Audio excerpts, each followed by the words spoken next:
As the years passed, so did many career ambitions, everything from astronaut to surgeon. In the end, however, two always returned. In addition to one day pursuing a career in the Secret Service, I had, to no one's surprise, set the intermediate goal of becoming a commissioned officer in the U.S. military. I viewed the military not only as my patriotic duty, but also as a place where I could exercise my spirit of adventure. I had been an extremely adventurous child, prone to risk-taking, and I liked things that were just dangerous enough to produce some adrenaline. I could be seen many afternoons riding my homemade skateboard down our street, going as fast as possible with no helmet or protective pads of any kind. As I grew older, the machines became more dangerous, and my love for them more intense. That love was somewhat dampened on a summer day in 1971 when I crashed my Mustang Mach 1 into a tree. In 2 weeks, the Mustang was repaired with a new front end, and I continued on my way, delighted once again to be in control of a 351 cubic inch V8 engine, albeit more cautious. I graduated from high school in 1973 and enrolled at North Georgia College in Dahlonega, Georgia, 20 miles from my hometown. A military college known for its academic excellence, North Georgia seemed like a good college for me to attend, since my first goal upon graduating was to serve my country in the military. All males living on campus were required to participate in ROTC, which meant wearing uniforms and learning the customs of the U.S. Army. The commandant of cadets was a West Point graduate who had served in the Korean War. He was one of the finest men I've ever known. Most of the Army officer cadre on campus wore their hair long, even by Army standards, and most sported sideburns. Some were a bit portly, although no one was hugely out of shape, but it was apparent that physical training was not a priority for most of them. Their appearance was, in a sense, a representation of the Army itself during the early 1970s.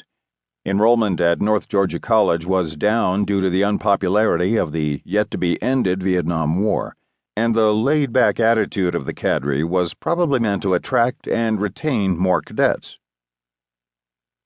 With the end of the conscript army and the beginning of the all-volunteer army, recruiting commercials invited young men and women to join the people who joined the Army and offered, "Today's Army wants to join you." Conversely, I had seen Marine recruiting commercials and posters with men sporting very little hair that boasted of keeping its standards high and its ranks small, wanting a few good men and not promising a rose garden. The hard-nosed Marine Corps approach to recruitment, designed to attract unique, extreme individuals, intrigued me, but I had never met a Marine officer, and there were none at North Georgia College. After some discussion with other like-minded cadets, I was informed that recruiters from the Marines were allowed to search for suitable applicants for their officer programs on campus. They would usually set up a place in the student center 1 or 2 days out of each quarter for interested students to come by and talk. They would also set up a time and place for students to take the Marine Corps officer's written exam. One day, a Marine recruiting team led by Captain Kenneth L. Christie was on campus. I decided to see what the Marines had to offer. As it turned out, what they offered was an attitude and a challenge. My first meeting with Captain Christie occurred at a motel just outside the campus where he and his recruiting team were staying. As I pulled into the motel parking lot on a beautiful autumn afternoon, Captain Christie stepped out of his vehicle, and I immediately realized that I was looking at what a military officer was supposed to look like. He was a little over 6 feet tall, with large biceps resembling a shorter version of actor Clint Walker, with a large chest created by thousands of bench press repetitions and a small waist honed by thousands of miles of running combined with hundreds of thousands of sit-ups. He looked more like a model wearing a Marine uniform than an actual Marine.